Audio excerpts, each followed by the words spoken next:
अस्सलाम वालेकुम ख़वातीन हज़रात, शुरू करते हैं आज का हस्ब हाल। मैं हूं जिसका मेज़बान जुनैद सलीम। नाज़रीन, शो का आगाज़ कर रहे हैं पुलिस के गयूर और बहादुर नौजवानों की खूबसूरत बातों से। जी अस्सलाम वालेकुम सर। बस हम जुनैद साहब बखुदा तुसी अपने हुस्न इज़ाफ़ा कर लेंदे हो, साडा जो तारुफ करांदे हो, यकीन माने इतनी दिल की गहराइयों से खुशी होती है कि लगता है कि जो हमने 25-30 साल इस दश्त की स्याही में गुजारे हैं उसको आपने सफेद कर दिया है। उस स्याही में नहीं गुजारे, आप लोगों ने सयाही में गुजारे। वाह जी बात। जुनैद साहब ने सर जी हुसन की गल की है, क्या सोहने ने, लेकिन शायरा ने भी लिखा है कि हुसन ते वफा कदी एक नहीं हुए। और बेटे तू तो वैसे ही हुसन के खिलाफ है। छड़ दे इस गल नूं। जुनैद साहब प्यारे ने बेटे, नो डाउट इस जेल विच बिठा लो। दरवेश आदमी ने। मैं नजर न्याज नहीं करता बेटे, प्रोग्राम में आए हुए हैं, उनसे तवीज़ दादा लेने नहीं आए हुए। साफी है, वो जर्नलिस्ट हैं, यू नो जर्नलिस्ट। तेनू ताकत दा अंदाजा नहीं जर्नलिस्ट दी, मुझे लगता है तू मेरा ख्याल है तेनू सिर्फ तंदूर वाले दी ताकत दा अंदाजा है। वैसे आजकल हम जो अखबार नवीस लोग हैं वो आपसे गुफ्तगू करते हुए, बहस करते हुए थोड़ा सा डरते हैं, पता है आपको? नहीं जुनैद साहब, ये बात ना करे प्लीज ये बात ना करे। देखे मेरी बात सुने, हमें मुलाजिम आदमी, हमें जो हुक्म मिलता है हमने वो करना है। जुनैद साहब, हमारी जाति तो हम तो ताबेदार हैं, जाती तौर पे तो हम ताबेदार हैं, हर एक के ताबेदार हैं। अब देखे ना, आप जब किसी होटल पे जाते हैं, आप कहते हैं जी 1 प्लेट कौरमा ले आओ, और जो लाने वाला है अगर वो खलो जाए, मैं मिसाल देने लगा, तू मंगाने वाला बन जाने। आपने अभी मिसाल दी है, आया नहीं है, वो पहले खा गया। अगर कौरमे का ऑर्डर देंगे तो वो कौरमा ही आएगा ना जी। अगर वो दाल माश ले आएगा तो आप तो लड़ पड़ेंगे, उसको होटल से निकालना पड़ेगा, मालकों को होटल से निकालना पड़ेगा। इसलिए हमें जो ऑर्डर मिलता है हम उसके मुताबिक जनाब काम करते हैं। ऊपर थोड़ा सा ज्यादा या कम नमक मिर्च डालना वो तो आपके इख्तियार में होता है। जुनैद साहब, ये तो फिर हर कोई, जब भी जिसकी भी हुकूमत होती है वो कहता है कि तेरा नमक तो थोड़ा तेज रखना पड़ेगा, मिर्चें थोड़ी तेज रखनी पड़ेगी। ये तो फिर हर हुक्मरान जो है वो फिर जो जैसा काम कहता है वैसे कर देते हैं। वैसे भी हमारे पास काली मिर्च होती है जो नजर नहीं आती, सिर्फ चुभती है। बेटे ना जिक्र करिए, अगर एक दिन पहले भी तू काली मिर्च गले च फसा बैठा से, बड़ी मुश्किल तेन सर्जन को ठीक करवाया सी। इसके गले में काली मिर्च पूरी फंस गई तो डॉक्टर ने पूछा था कि काली मिर्च बचानी है या बंदा बचाना है। वीकनेस इसको इतनी है कि काली मिर्च फंसी हुई है गले में और शोर मचा रहा है। डॉक्टर को कह रहे हैं जी तरबूज फंस गया। सो जुनैद साहब, हम होते हैं हुक्मरानों के और अपने ऑफिसर्स के गुलाम।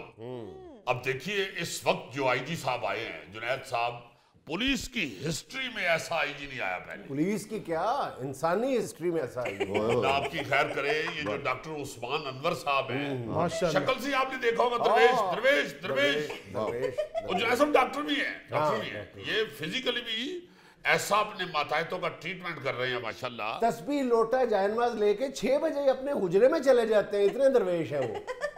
जुनैद साहब, हर तस्बीह वाला बंदा दरवेश ही होता, कई अपना नोट भी करंडे होते हैं। बात ये है जुनैद साहब के हमारा जो आईजी साहब है ना जी, ये उन अपने दरवेशों में शामिल होते हैं जुनैद साहब, जिन्होंने इंसानियत को पनपाया है। पनपाया, समझ रहे हैं पनपना से पनपाया मैंने कहा। सो जुनैद साहब, बात ये है कि एक अफसोस है कि हमने इस महकमे में जितनी मेहनत और जितनी जाफशानी के साथ और दिन रात एक करके ड्यूटी दी है। जुनैद साहब 13 साल हो गए हैं ये फूल लगाए हुए, और देखें आप नसीम शाह जो क्रिकेटर है उसको डीएसपी के फूल लगा दिए। मुबारक हो। देखे यार, अब तो क्रिकेटर्स जो है वो डीएसपी बन गए और आप देखें, अब देखें ना, आप देखें आप क्रिकेट ही खेल लेते सर। मैंने कहा है अपने दोस्तों को, मैंने कहा यार बात सुनो, एक गेंद के पीछे दौड़ सकते हैं, डाकुओं के पीछे नहीं दौड़ सकते। जो डाकुओं के पीछे दौड़ते हैं, जो खतरनाक लोगों के पीछे दौड़ते हैं, उनको आप बैज नहीं लगा रहे डीएसपी के, और जो सिर्फ एक गेंद के पीछे दौड़ के सारी जिंदगी गुजार देते हैं उनको आपने डीएसपी के बैज लगा दिए। सर जी, वैसे उन्होंने फूलों की कदर रखी है। ये जो मैच हुआ है जिसमें 6 छक्के लगे वहां पर आज को, उसमें आखिरी ओवर नसीम शाह का 9 स्कोर थे, उसने नहीं होने दिए। ओ यार बात तेरी ठीक है तीक, मगर बेटे ये भी तो देखो कि मेरी जिंदगी में कितने ओवर हो चुके हैं, और मैं तो हजारों ओवर करा बैठा जितनी मेरी नौकरी हो गई है। मुझे भी तो डीएसपी के बैज लगनी चाहिए ना। बच्चे जवान हो गए, बच्चे जवान हो गए बेटे, एक गल करने ली कोई जाहिर है जब 30 साल हो गए नौकरी तो बच्चे जवान ही होना, उन्होंने तो कोई इट्टा तो नहीं रखी। जुनैद साहब बात ये है कि हमारी जो प्रमोशन होती है उसकी तरफ भी अगर तवज्जो दी जाए। कोई आईजी साहब आते जाते रहते हैं, मगर ये वाले जो आईजी आए हैं इतने कमाल किस्म के आईजी, मैं समझता हूँ इनको चाहिए कि अपने माताहतों की तरफ भी तवज्जो दें। बिल्कुल। और ये अपने माताहतों को जो जिनका इस्तेहसाल हुआ है कई सालों से, उनको ये जिस तरह इन्होंने नसीम शाह को बैज लगाए हैं उसी तरह अपने बच्चों को, अपने माताहतों को भी बैज लगाएं। वो तो खैर मुश्किल मामला है। मेरी तजवीज़ ये है कि आप लोग क्रिकेट खेलना शुरू कर दें, फिर आपकी प्रमोशन हो। शाबाशी, यानी ये उम्र मशवरा दे रहे हो, यानी तरक्की भी ना हो तो लक भी रह जाए, नाल चुक भी पै जाए। सोचा तो सही कि आप लोग क्रिकेट खेल रहे हो, क्या मंजर हो। सर जी, मैंने लग सकता फुल कोई सिर्फ इंज करन नाल नहीं फुल लग जांदा, इंज करन नाल फुल लगदा होवे ते जेडे जुलूस च सानू इट्टां मारन दे हुंदे ने सारे डीएसपी हो गए। बिल्कुल बिल्कुल। सर जी, अपने अतीक जी को बॉलिंग मैं खुद कराऊंगी, वही कोई पराया बॉलर बाउंसर ही ना मार दे। रजिया एक गल याद रखी, कोई बाउंसर मारेगा मैनू ते तेरे अतीक ने कोई लोहे दे गोडे नहीं पाए, मैं फौरन थले पै जागा। और सानू ते जुलूसां च थले बैठने दी प्रैक्टिस ही बड़ी है साहब। जाने कुर्बान करने वाला महकमा है और इतनी ज्यादती होती है, यकीन माने कि शर्मिंदगी होने किसी वक्त तो ये दिमाग में फंस जाता है कि वो क्यों भर्ती हुए पुलिस से, क्यों भर्ती हुए। नहीं, माशरा भी आप लोगों की सर्विसेज की कदर करता है, आपकी इज्जत करता है। बहुत शुक्रिया। और आप लोग भी अपने फराइज जो हैं वो ज्यादातर जो है पूरी तंदही के साथ अंजाम देते हैं। लेकिन कहीं कहीं मैंने देखा है कि आप लोग मतलब ऐसी परफॉर्मेंस शो करते हैं कि उसको डिफेंड करना मुश्किल हो जाता है। पिछले दिनों गुजरांवाला में देखा, डाकू आए, 4 पुलिस एहलकार वहां पे ड्यूटी दे रहे थे। अच्छा। उनसे गन पॉइंट पे उनका सरकारी असला भी ले गए, मोबाइल्स भी ले गए, 22,000 रुपया भी ले गए, और ये तमाशा देखते रहे सारे। सदके जावा जुनैद साहब, तुसी वो बकरी हो जिहड़ी दुੱਧ ते दिंदी मगर मेंगड़ियां विच पा के दिंदी है। आप मुझे बकरी कह रहे हैं? नहीं, ਤੁਹਾਡੀ मेंगड़ी भी सोहनी है, ठीक है, तुसी प्यारी हो मेरी जान। मैं जो कहना चाह रहा हूँ ना वो आप फॉलो करें, प्लीज फॉलो करें। आप देखें, बात ये है जुनैद साहब कि जब किसी ऐसे टॉपिक में बात हो रही हो जहाँ पे आप पुलिस को अप्रिशिएट कर रहे होते हैं, दोनों पहलू देखने चाहिए। जहाँ पे आप काबिल सताइश काम करते हैं, सोसाइटी आपको अप्रिशिएट करती है। ओ जुनैद साहब, ऐसे सोसाइटी दी ये हालत है कि अप्रिशिएट नहीं करती। जरा को कोई भैड़ी शा सामने आ जाए, वो उन्होंने फड़ के और रगेते ने लीरो लीर कर छड़ते ने बंदे नूं। सारे चंगे काम जेडे ने ऊपर सुट देंदे ने अगले दे। ताड़ी मेहरबानी है इसलिए ना इहो जी गल करो। ये जेड़ा गुजरांवाले दा तुसीं वाकया दस्सिया ना, मेरी जान देखो हुआ क्या है ये गौर करें। ये जो शख्स आपके सामने बैठा हुआ है जुनैद साहब, ये वो शख्स है जुनैद साहब जो उन डाकुओं का सहूलतकार है। इसलिए पकड़ा हुआ है। जी जुनैद साहब, हुआ ये है कि इस तो ये डाकुओं को इतनी सहूलत दे सकता होगा? इतना तो है ये। सर, मेरे छोटे छोटे बच्चे हैं, झूठ बोल रहे हैं। तो तुम्हारे बच्चे छोटे ही होने हैं, तुम्हारे बच्चे आलम चन्ना होंगे। जुनैद साहब देखो, बात ये है कि ये करियाना मर्चेंट, करियाने की दुकान है इसकी। फुटेज जो इकट्ठी की है कैमरों के साथ, वो चारों के चारों डाकू जुनैद साहब इसके दुकान पे गए हैं। उन्होंने इससे बोतलें पी हैं। खाली बोतलें चलो बंदा किधरों भी पी लेता है, मगर जुनैद साहब उन्होंने नाल एक चिप्स का पैकेट भी ले आए। और सारे गाहक कोई भी आ सकता है दुकान पे, क्या कर रहे हैं आप? ओ मेरे सोनिया, जेडी चिप्स है ना, ये सहूलतकारी है। तू समझ नहीं रहा गल? मतलब मैं भी नहीं समझ पा रहा। ओ मेरी जान देखो, तुसी एक डाकू है जेड़ा उत्ते डाका मारन जा रहे हैं। हाँ, वो तो पहली पसौड़ी में है। पसौड़ी तो आप समझती है। समझता हूँ, आप मुख्तसर बात करें ना कि चिप्स का डकैती से क्या, चिप्स के पैकेटों में से कि मतलब पिस्तौल थे, क्या मतलब? मैं समझ नहीं पा रहा। बात आपको समझा रहा हूँ, आप देखें बात ये है जुनैद साहब कि एक आदमी जो है ना, वो जो बोतल पीता है वो तो प्यास की वजह से पीता है। चिप्स खाना आगे सहूलतकारी है जुनैद साहब। बात है, क्या फजूल बात कर रहे हैं। वो सहूलतकार हो और वाल बना के बैठे थे। चलो थोड़ा किया है तो थोड़ा सा जरा हो रहा, हाथ मार दो, जरा सर में दर्द हो रही है। इनू जरा लैके जा थाने ते हाथ मार दरा, इनू समझ लगे कि पुलिस के हाथ किस तरह दे वजदे ने। और सर, तमाम दुकानों वालों ने चिप्स रखी है तो वो सारे सहूलतकार है। मैं तुम्हें बताता हूँ, सारे डाकुआ नहीं सौदा बेचन दे। सारे साथ ना मिला लो, अपनी तरफ से अपना जुलूस बनाना चाह रहे हो कि पुलिस के खिलाफ जुलूस निकाल दूंगा मैं? ਸਾਡਾ ਜਲੂਸ ਕੱਢੇਗਾ ਹੈ ਉੱਠ, ਤੈਨੂੰ ਪਤਾ ਉੱਠ ਨਹੀਂ ਬਾਬਾ ਹੈ ਜੀ, ਤੈਨੂੰ ਪਤਾ ਜਲੂਸ ਕੱਢੇਗਾ ਸਾਡਾ ਅਫਸਰ ਜੋ ਕਹਿਣ ਡਏ ਨੇ ਹੈ तीसरी का मजा नहीं आया सही वैसे। हाय हाय हाय, सूरत 4 डाकू थे तो 4 ही मारी है ना उसने। जुनैद साहब बात ये है, मसला ये है कि ये जो शख्स है वो इसके जानने वाले हैं, ये बता नहीं रहा उनका एड्रेस कि वो है कहाँ। ये वैसे बोतल पीना, चिप्स खाना, मैं नहीं समझ पा रहा ਉਹ क्या ਮੇਰੀ ताल्लुक ਜਾਨ साबित ਮੈਂ होगा। ਤੁਹਾਨੂੰ ਫੇਰ ਕਹਿਣਾ ਚਾਹਨਾ ਵਾਂ ਕਿ ਬੰਦਾ ਬੋਤਲ ਔਰ ਚਿਪਸ ਇਕੱਠੀ ਉਸੇ ਦੁਕਾਨਦਾਰ ਕੋਲੋਂ ਲੈਂਦਾ ਜਿਹੜਾ ਉਹਦਾ ਵਾਕਫ ਹੋਵੇ। और तो सर ये मुझसे कई दफा बोतल ले गया, चिप्स ले गया, तो मैं इसका भी सहूलत का एक मिनट बेटे, एक मिनट, कैमरे में वो तुम्हें पैसे देते हुए नहीं नजर आ रहे। जुनैद साहब उन्होंने इससे बोतल और चिप्स दोनों चीजें चारों ने खाई हैं और उसके बाद इसको यकीनन कहा होगा, जो आवाज नहीं है कैमरे में, इसको कहा होगा कि अभी हम जा रहे हैं बुराई पे, काम पे जा रहे हैं, अब वापसी में तुम्हें पैसे देंगे। अपने साथ वारदात हुई है, मैं तो इस बात पे हैरान हूँ कि कहाँ तक पहुंच गए। फुटेजेस भी निकलवा ली हैं। लोगों के साथ वारदात होती है, वो फुटेजेस लेके इनके पास जाती है, ये देखते तक नहीं है। जी सर। वो जुनैद साहब देखते क्यों नहीं? उसमें कौन सा बारिश वाला गाना होता है? देखते क्यों नहीं? मगर देखें कुछ ऐसी फुटेज होती हैं जिससे नहीं पता चलता कि डाकू किधर गया, किधर आया, कि क्यों आया। ਧੁੰਦ ਪਈ ਹੁੰਦੀ ਧੁੰਦ ਪਈ ਹੁੰਦੀ दूर की हो तो पिक्सल फट जाते हैं बॉस। अल्लाह तेरी खैर को, ये बड़ा तेरा एक पिक्सल का मुंह में बेटे ना गल कर। जुनैद भाई बात ये है कि ये जो पुलिस के साथ ज्यादती की है डाकुओं ने, मैं समझता हूँ ये भी जो पुलिस है इसको कम सहूलतें मिलने की वजह से हुई। और क्या आपको पूरे 1 साल के लिए 5 अरब 60 करोड़ रुपए दिए गए थे गाड़ियों में पेट्रोल के लिए, पूरे साल के लिए। आपने 7-8 महीने में सारा बजट उड़ा दिया, अब आप मजीद 2 अरब रुपया मांग रहे नहीं हो। तो मेरी जान है, पेट्रोल सिर्फ साफियां से महंगा होया है, पुलिस वास्ते नहीं महंगा होया। आप खुद इधर प्रोग्राम में बैठ के तो मुझसे लड़ क्यों रहे हैं आप? मैं ਗੱਲ ਕਰ ਰਹੇ ਨੇ दसो मैं जुरत है मेरी लड़ पवा की पे कर दियो है की कह देता साफियां जी को कंपैरिजन कर रहे हैं। मैं सदके नहीं, जावा नहीं, बस करें ना, उधर जाके ना बैठे। करो ये ना करो मेरे नाल खुदा दा नहीं, जितनी देर तक तेरा मूड नहीं ठीक होना मैं नहीं बैठना।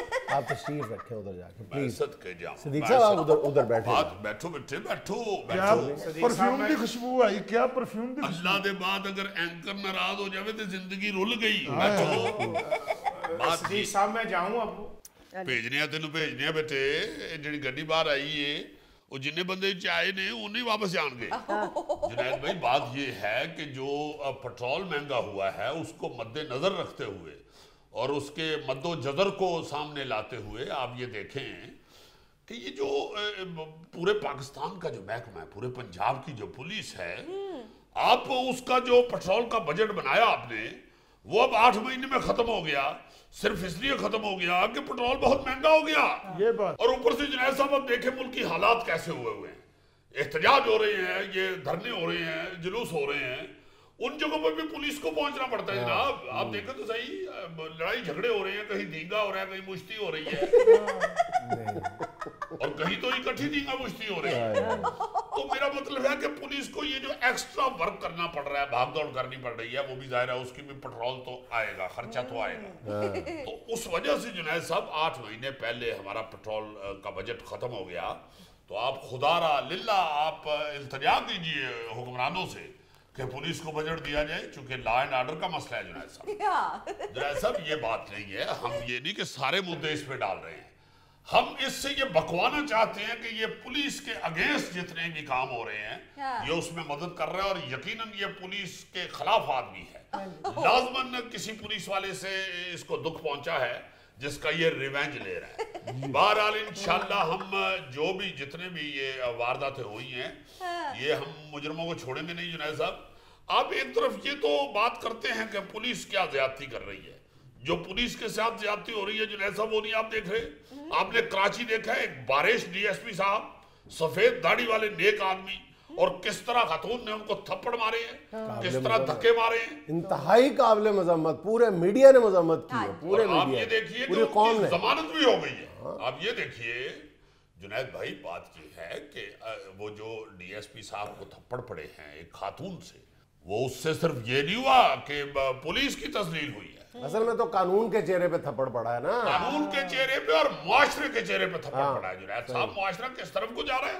वो यार तुसी डीएसपी दे बैच परे कर दियो ना, एक मिनट वास्ते जेल चो कड्डो। आप ये देखो कि एक बुजुर्ग आदमी बारिश बंदा है, आप उसके मुंह पे चेहरे के ऊपर थप्पड़ मार रही है खतून सरेआम सड़क के ऊपर। इंतहाई दुख की बात है सब। तो आप यकीन करेंगे जब मैंने वो मंजर देखा टीवी के ऊपर, मैंने फौरन बैज उतार दिए।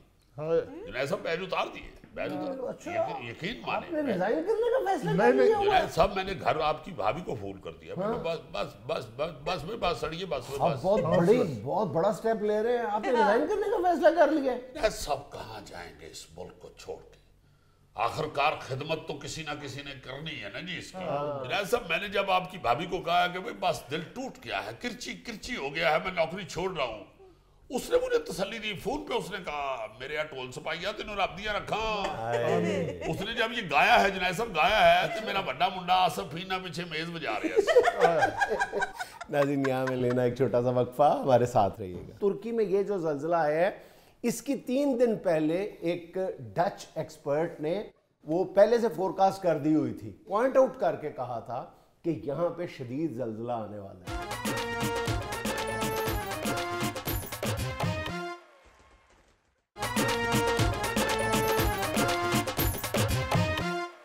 भाईजान रवा हफ्ते के इस पहले शो में जाहिर है कि जो सबसे अंदोनाक खबर है वो वही तुर्की और शाम का ज़ल्ज़ला है। उसके अलावा किस मौजू पे बात हो सकती है? इंतहाई दिल दहला देने वाले मनाज़र देखने को मिले हैं, देखे नहीं जा सकते हैं और कोई अंदाज़ा ही नहीं है अभी तो सिर्फ रिक्टर स्केल ने बताया है कि ज़ल्ज़ले की शिद्दत जो थी वो ये थी और उसके बाद जो जानी नुकसान है ये तो वक्त गुजरने के साथ साथ पता चलेगा। अभी तो कहते हैं कि 5-10 हज़ार है, लेकिन कहा यही जा रहा है। वैसे पाकिस्तान में आपको याद है 2005 में जब ज़ल्ज़ला आया था तो पहले 2 दिन तक हमें अंदाज़ा ही नहीं लगा, वो कोई कई दिन गुजर गए, फिर पता चला कि जी पूरे के पूरे कॉलेज पूरे के पूरे स्कूल जो है वो सफ़े हस्ती से मिट गए सारे और नीचे से लाख से टप गया था।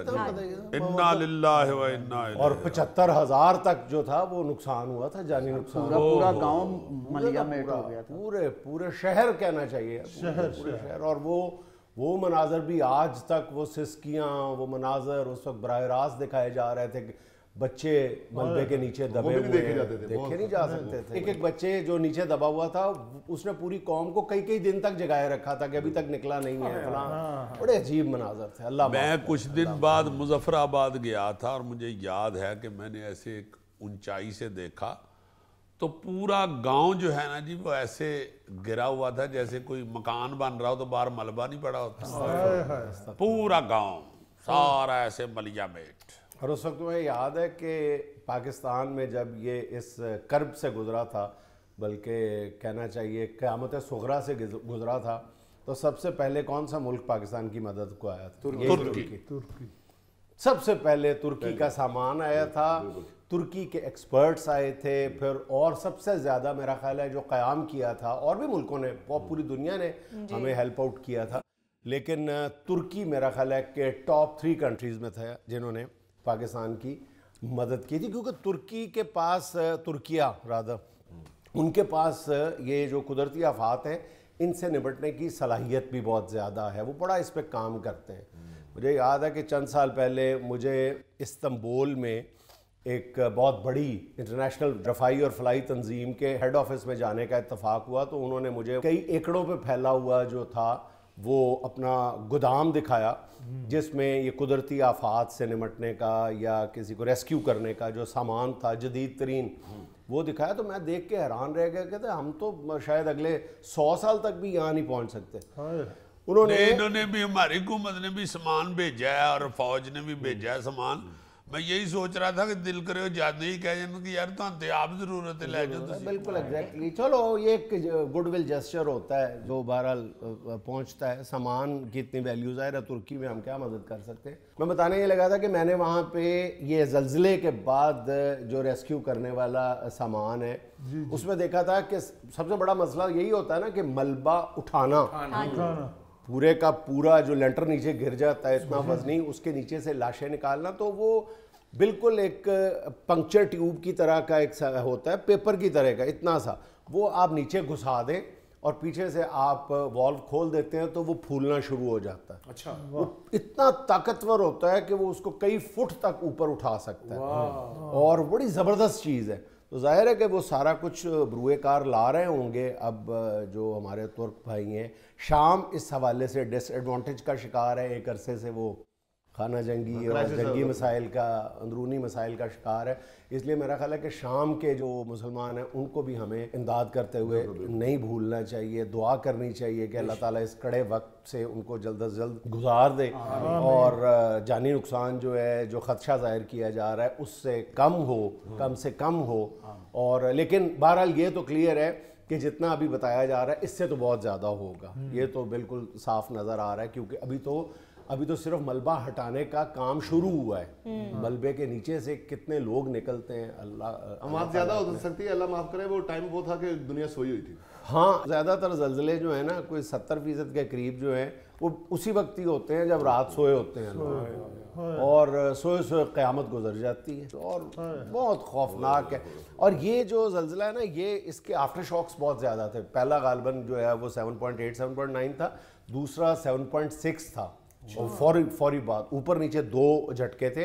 और फिर आफ्टर शॉक्स का जो सिलसिला है ना वो काफ़ी देर तक जारी रहा था। सर 1 मिनट सुने आता रहे। हाँ, इससे भी ज़्यादा सर जी आफ्टर शॉक्स की भी शिद्दत थी, वो 6 से ज़्यादा थी। हाँ, बहुत, यानी जिसके आफ्टर शॉक्स जो हैं वो 6.5 तक चले गए हों। अल्लाह माफ़ कर दे। अच्छा, ये भी ज़हन में हमें रखना चाहिए कि ये ज़रूरी नहीं होता कि रिक्टर स्केल जो है वही बताए कि तबाही की शिद्दत क्या है। बाज़ दफ़ा जो होता है वो रिक्टर स्केल पे ज़लज़ले की जो झटके की जो शिद्दत होती है जी। वो बहुत ज़्यादा होती है, लेकिन उसके नतीजे में जो तबाही और जानी नुकसान होता है वो कदरे कम होता है। और बाज़ औक़ात जो है वो कम रिक्टर स्केल की शिद्दत वाले जो ज़लज़ले हैं वो कहीं ज़्यादा जो है उससे वो तबाही फैला देते हैं। उसका चक्कर होता है जी, मेन पॉइंट कितना गहरा है, किस गहराई, डेप्थ कितनी है, और जिस जगह पे आया है ज़लज़ला वहाँ पे आबादी की कंसंट्रेशन कितनी है। अब गालिबन 1960 में चिली में एक ज़लज़ला आया था, वो शायद अब तक का सबसे शदीद रिक्टर स्केल पर ज़लज़ला था। 9.5 1960 के लगभग 9.5, और रिक्टर स्केल जो जाता है वो 1 से लेके 12 तक नापता है। तो ये 9.5 था जो अब तक वर्स्ट एवर था। लेकिन उसके नतीजे में आया ऐसी जगह पे था जहाँ पे आबादी की जो इर्तिकाज़ था वो इतना ज़्यादा नहीं था। तो मेरा ख्याल है कि 1500-1600 लोग जो हैं वो अपनी जान से गए थे। लेकिन यहाँ पे तुम देखो 7.8 7.9 ने कितनी तबाही मचाई है। पाकिस्तान में मैं बता रहा हूँ कि इतनी थी और 75,000 लोग थे। उसके बाद 2008 में आपको चाइना सिचुआन में जो आया था वो 83,000 लोगों की जान ले गया था। उस वक्त भी रिक्टर स्केल पे उसकी जो शिद्दत थी वो 7+ थी, 8 को टच नहीं किया था उसने। सही बात है। आबादी, फिर बिल्डिंगें, हाँ, क्या सिचुएशन है वहाँ के लोगों की, उस हिसाब से फिर जो है हालात थे वो ज़्यादा कम हो सकते हैं। भाईजान, एक हमें हर साने से एक बात सीखनी चाहिए, उसका जिक्र भी करते रहते हैं हम, कि हमें ऐसे सानियात के बाद इमदादी कार्रवाइयों के लिए बहुत ज़्यादा वेल इक्विप्ड होना चाहिए ताकि नुकसान की शिद्दत को कम से कम किया जाए। अब हम अक्सर जिक्र करते हैं कि जापान जो है वो फॉल्ट लाइन पे है जहाँ पर ज़लज़ले बहुत ज़्यादा आते हैं। तो जापानियों ने सीख लिया। ये नहीं है कि वो जापान कहे कि जी ज़लज़ला आ जाए तो कोई बात नहीं, ऐसा मामला नहीं है। लेकिन बहरहाल उन्होंने हर चीज़ को कंट्रोल करने की, अगर डैमेज हो जाए डैमेज कंट्रोल कैसे करना है और ज़लज़ले की शिद्दत का मुकाबला बिल्डिंग्स ने कैसे करना है ये भी उन्होंने कर लिया। उन्होंने अपना आर्किटेक्चर तब्दील कर दिया, शौक लगा लिए नीचे। हाँ, जैसे बिल्डिंग झूलती रहती है, बिल्डिंग झूलती रहती है, गिरती नहीं है, मैंने कम गिरती है। लचक पैदा कर। टीवी पे सुना था कि ये जो इस तरह का ज़लज़ला होता है उसकी एवरेज कोई 20-21 साल बनती है। तो ये देखें 20 साल बाद आया है, हमारे 2003 में आया था। हाँ, ये 2023, ये पूरे 20 साल। अच्छा, यहाँ पे लोग कह रहे हैं कि ये जो ज़लज़ला है यहाँ पे टर्की और ये जो सीरिया है इसकी बाउंड्री पे, कहते हैं यहाँ पे आते रहते हैं। ऐसी बात नहीं है, यहाँ पे 100 साल तक पीछे कोई ज़लज़ला नहीं आया। गुज़िश्ता 100 साल में इस जगह पे कोई ज़लज़ला नहीं आया। उससे गालिबन पहले कोई था, उसकी भी शिद्दत इतनी ज़्यादा नहीं थी। लेकिन अगर आप देखें ना, जो हैं वर्स्ट जो ज़लज़ले हैं, जो उनमें जो जानी नुकसान है, वो एक अलग लिस्ट बन सकती है। लेकिन जो ज़लज़लों की तादाद है, मतलब पिछले अगर 15 बरसों के दौरान देखा जाए या 20 सालों के दौरान देखा जाए, तो चाइना जो है वो टॉप पे है।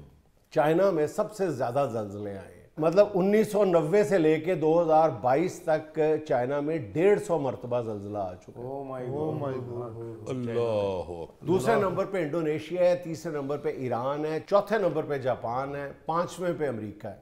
मगर जैसे जापान ने अब काफ़ी अपना स्ट्रक्चर ही तब्दील कर रहे हैं कंस्ट्रक्शन का, इसी तरह चाइना भी लाजमन को बंदोबस्त कर रहा होगा। हम जैसे मुल्क जो हैं उनकी बैड लग ये है ना कि हम ये सारा कुछ होने के बावजूद, हमारे भी यहाँ जो ज़लज़ला आया था वो बहुत बड़ा था, मगर मेरा नहीं ख्याल कि कोई एक रत्ती भी को काम हुआ हो उसे संभालने के लिए। मासिफ है ये छोटी मोटी, मुझे याद है मुजफ्फराबाद में एक होटल बना है, 5 स्टार होटल, ये पीसी वालों का, उन्होंने वो नीचे शॉक लगवाए बिल्डिंग के नीचे, चूंकि वो सुना है कि वो बिल्डिंग बनना शुरू हुई थी जब वहाँ ज़लज़ला आया था, वो चूंकि बहुत बड़ा था, फिर उन्होंने उधर ही रोक के तो जापान से कोई बुला के आर्किटेक्ट, तो उससे वो उसकी अब पेडेस्टल जो है वो बदलवा लिया। अच्छा, आप ये सुन के हैरान होंगे कि ये जो कुदरती आफात हैं, इनसे निपटने के लिए अब साइंस ने भी इतनी तरक्की कर ली है कि पहले प्रिडिक्ट भी किया जा सकता है। इवन मैं जिस दौरे की बात कर रहा हूँ ना, मैं इस्तांबुल में गया, वहाँ पे ये तकरीबन ये जितना हमारा ये रिकॉर्डिंग का सेट है, हॉल है, ये पूरे का पूरा छोटी छोटी टीवी स्क्रीन से भरा हुआ था। मेरा ख्याल है कि कोई 200 के लगभग जो स्क्रीन्स लगी हुई थी, वो पूरी दुनिया को मॉनिटर कर रहे थे। अच्छा। और उन्हीं दिनों में उन्होंने मुझे बताया कि चंद दिन पहले हमने किसी, एक मुझे याद नहीं है, किसी अफ्रीकी मुल्क को पहले से बता दिया था कि आपके यहाँ ज़लज़ला आ रहा है, और वो ज़लज़ला उतनी ही कमोबेश शिद्दत का वहाँ पे आया था। अभी इस ज़लज़ले की तुर्की में, खुद तुर्की में ये जो ज़लज़ला है, इसकी 3 दिन पहले एक डच एक्सपर्ट ने वो पहले से फोरकास्ट कर दी हुई थी कि बहुत जल्द जो है, पॉइंट आउट करके कहा था कि यहाँ पे शदीद ज़लज़ला आने वाला है।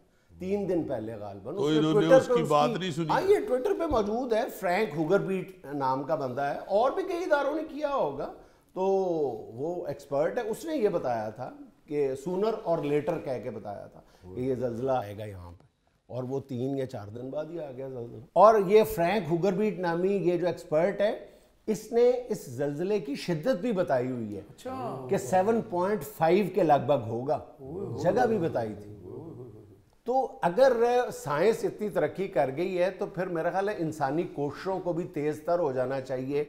और हम जैसे मुल्क आप मवाजना कर रहे हैं कि हम ज़लज़ले का मुकाबला कर सकें, हम तो ये किसी गली में मोहल्ले में आग लग जाती है तो उसका मुकाबला नहीं कर सकते। नहीं, हमारे यहाँ इस तरह का कोई बंदा हो ना, वो बताए कि भाई जी इन्ने पॉइंट का ज़लज़ला आने वाला है, और वो आ जाए तो दिल करे उन्हें गिरफ्तार कर लेने, ज़लज़ले ना रले है। हाँ, या उसको पीर मान लेंगे हम वो एक्सपर्ट हो, हयात को दम दुम कराना। हाँ। और एक और बात मैं मेंशन करना चाहता हूँ कि जैसे ही ये ज़लज़ला आया है, तो एक मखसूस टोला हमारे यहाँ सरगर्म अमल हो गया है। मुझे ज़लज़ले के उस वक्त से लेकर अब तक कमोबेश 12-13 मैसेजेस मौसूल हो चुके हैं कि जी हम फ़ंड इकट्ठा कर रहे हैं और हम तुर्की जाके तकसीम करना चाहते हैं। बंदा पूछे कि हमारे फ़लाँ जगहों पर राब्ते हैं, वो हमें फ़ंड भेजेंगे, तो आप हमारी मदद करें तुर्की भेजने में।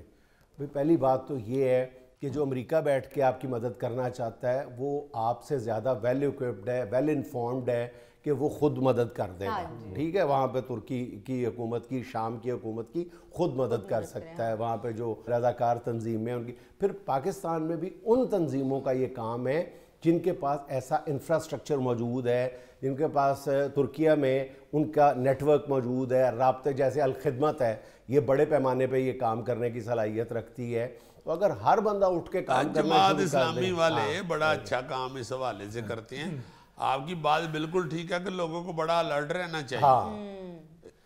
नाज़रीन, यहाँ में लेना एक छोटा सा वक्फा, हमारे साथ रहिएगा। पिछले 5 बरसों के दौरान आपके यानी सैयद खुर्शीद शाह साहब के असासों में 92% इजाफा हुआ है। 92%? बताए ना, उसको कह लेने दो ना, असी तो सुन ही नहीं सकते। वो सुन सकता था आपके बारे में, इसलिए उसने सुन लिया है। सुन सकता है तो फिर सुनो।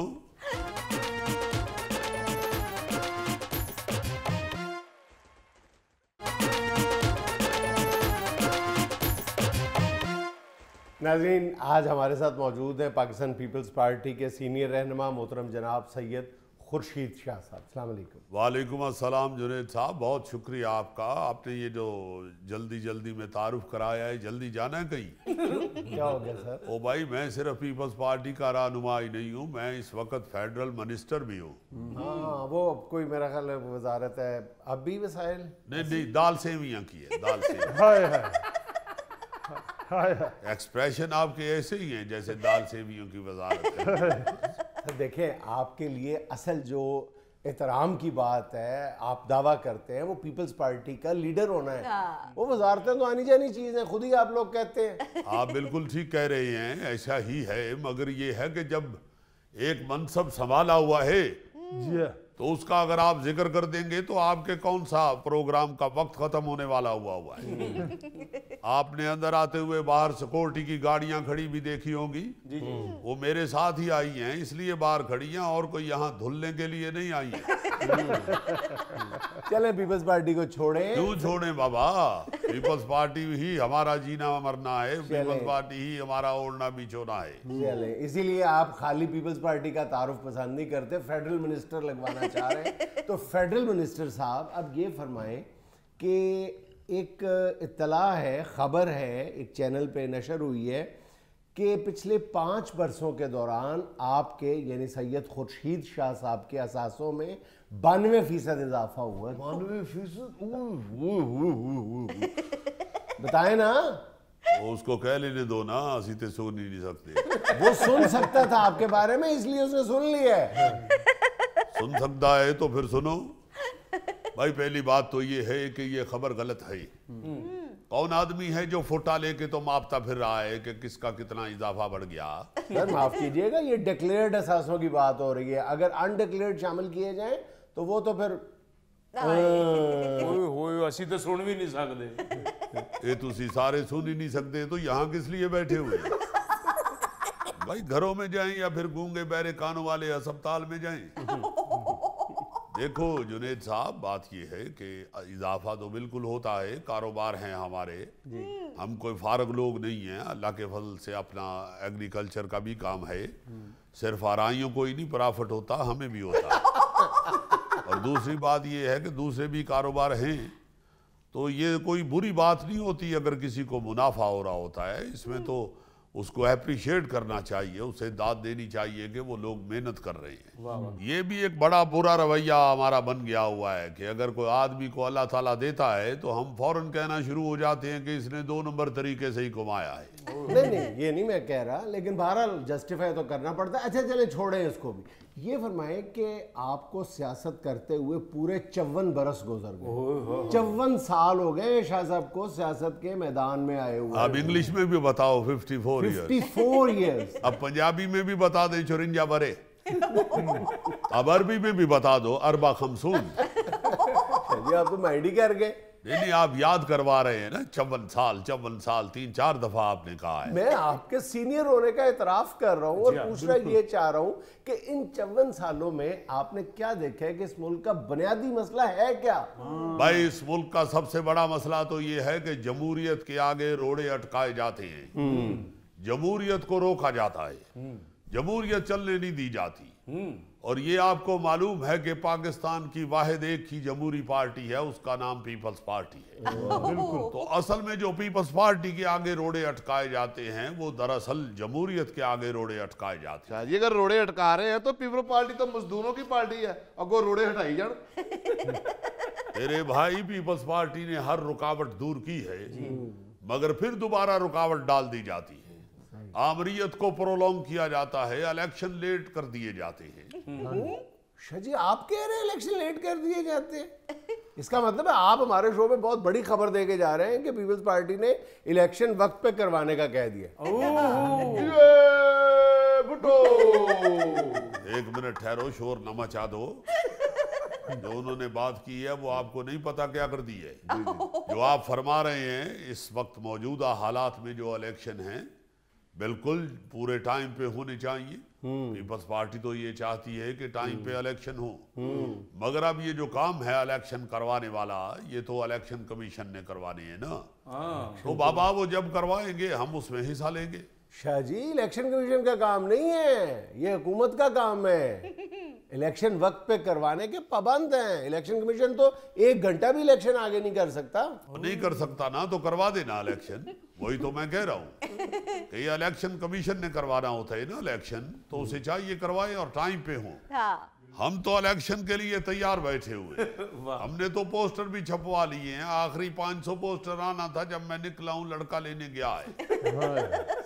मैंने तो अपने कुक को भी कह दिया कि जल्दी से ले ही पका लो। पोस्टर आते हैं तो लगाने शुरू करेंगे, हमें कोई डर खौफ नहीं है। और इस वक्त तो पीपल्स पार्टी की जीत सामने नजर आ रही है, क्योंकि इस वक्त आवाम को वाकई रोटी, कपड़ा और मकान की जरूरत है।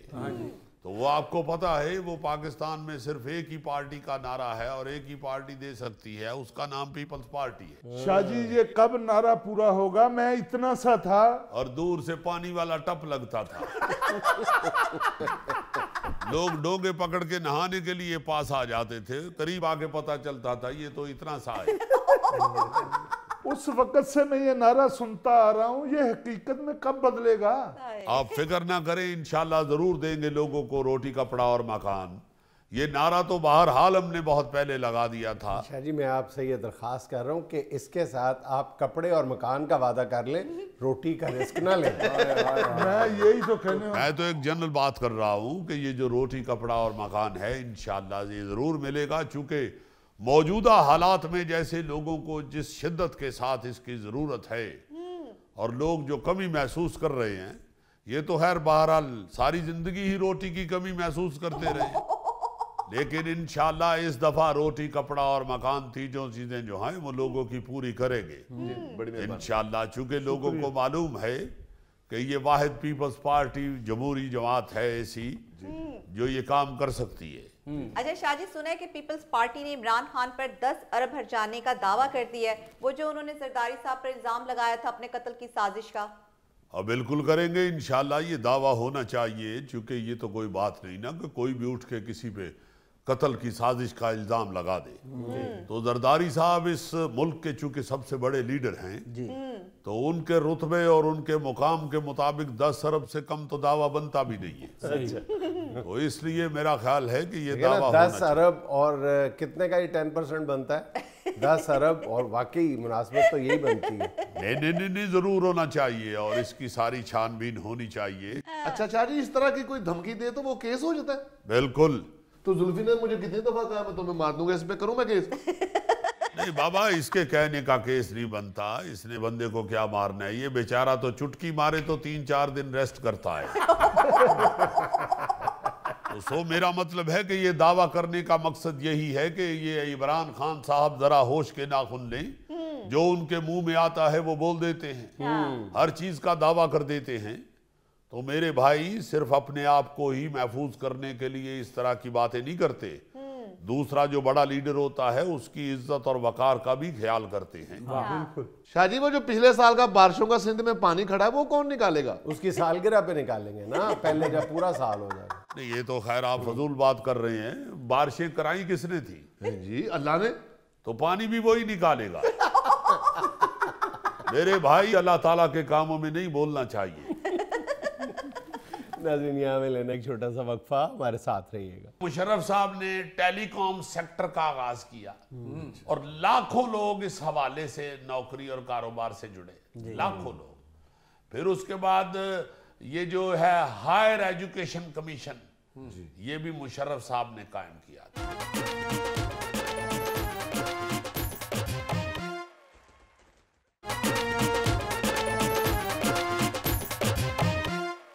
अच्छा जी, अपना जनरल मोहम्मद ज़ियाउल हक साहब के बाद जो सबसे ज़्यादा लंबा कह लें मार्शल लॉ या फौजी हुकूमत गुजारी, वो परवेज़ मुशर्रफ साहब। वो दुनिया से चले गए हैं और उनके मुतल्लिक एक बहस सी भी छिड़ी हुई है सोशल मीडिया पे भी और ईवानों में भी, के नहीं जी ये है वो है।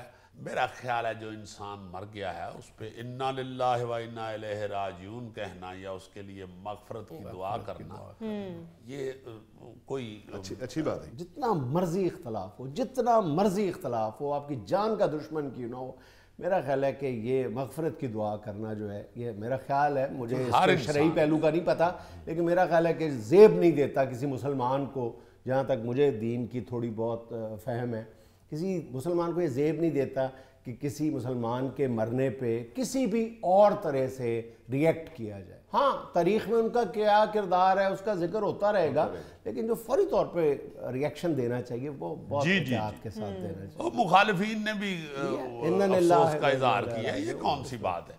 अच्छा, उनकी चंद अहम चीज़ें जो हैं वो ज़रा डिस्कस करें। 8 साल तक उन्होंने बगैर मार्शल ला के फौजी हुकूमत कायम रखी जी। फिर सबसे बड़ा जो क्रेडिट उनको जाता है वो ये जो हम यहाँ बैठे हुए हैं, परवेज मुशर्रफ साहब ने प्राइवेट मीडिया चैनल्स का आगाज किया था, वरना इससे पहले खबरों के लिए हमें सिर्फ पीटीवी ही नजर आता था या सुना जाता था जी। फिर मुशर्रफ साहब ने टेलीकॉम सेक्टर का आगाज किया और लाखों लोग इस हवाले से नौकरी और कारोबार से जुड़े, लाखों लोग। फिर उसके बाद ये जो है हायर एजुकेशन कमीशन, ये भी मुशर्रफ साहब ने कायम किया था, उसका भी बड़ा अमल दखल रहा है। एजुकेशन के महकमे में बड़ा एजुकेशन को और स्टूडेंट्स को बड़ी सपोर्ट मिली है उससे। जी जी। देखो ना, अब आप लाख इख्तलाफ करें मगर मुशर्रफ दौर में स्टॉक एक्सचेंज और प्रॉपर्टी के कारोबार में रिकॉर्ड इजाफा हुआ जी।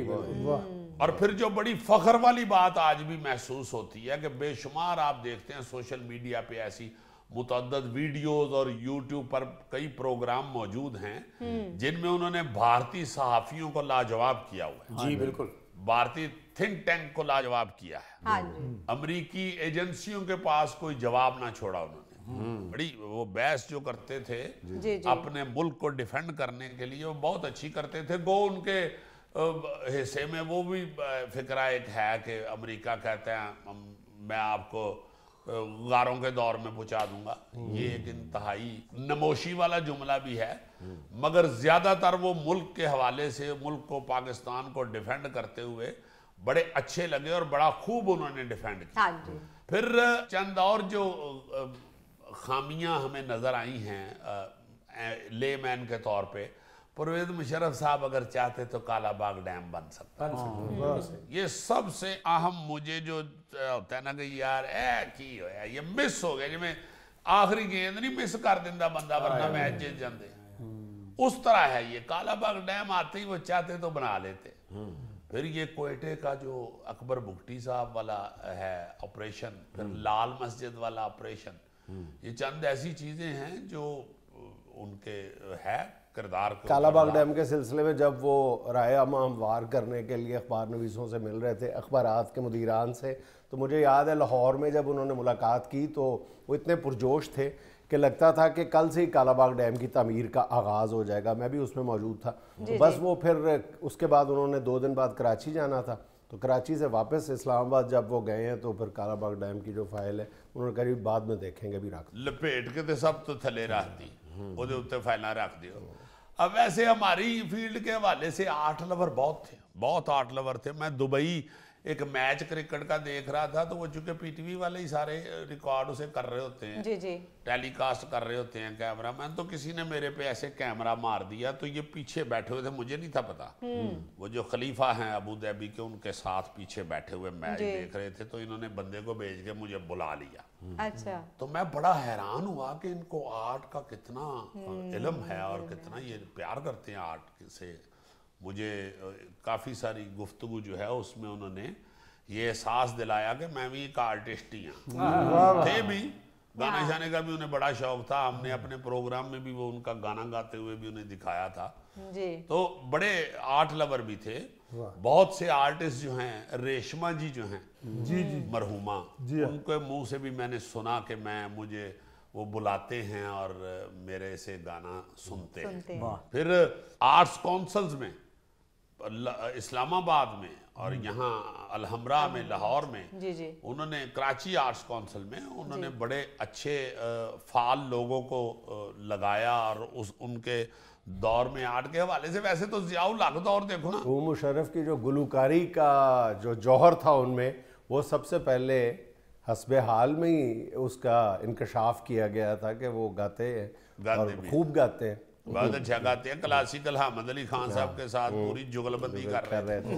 अच्छा, मैं कह रहा था कि ज़ियाउल हक दौर में भी आर्ट को बहुत ज़्यादा प्रमोट किया गया। जी जितनी भी आप बेहतरीन टीवी सीरियल देखे जो बहुत पॉपुलर हुई थी, जी जी वो ज़ियाउल हक दौर में हुई थी।